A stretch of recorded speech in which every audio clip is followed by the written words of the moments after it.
Throughout the week, you guys have been sending us all your fantasy football questions on Facebook and Twitter, and now we're finally here to answer them in this week's mailbag. First up is Christine, who wants to know whether to start Jay Cutler or Matthew Stafford at quarterback this week. Both of those guys aren't ideal options, but I'd give the nod to Cutler over Stafford in this one.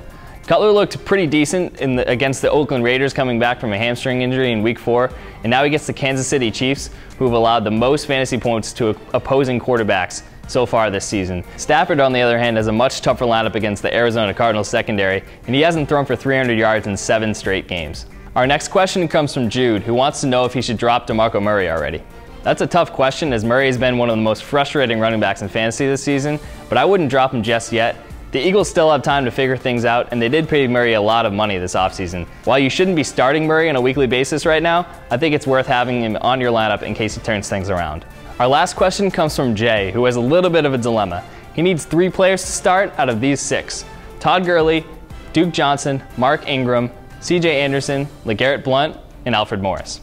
Ingram and Gurley are no-brainers, and Gurley looked awesome last week, but Morris makes the cut as the 3rd guy for 2 reasons. 1, he has an awesome matchup against the Atlanta Falcons, who have allowed the most touchdowns to opposing running backs this season. And 2, he got 10 more touches last week than backup Matt Jones, which is a good sign going forward. If you want to be a part of next week's mailbag, send us your fantasy questions on Twitter and Facebook.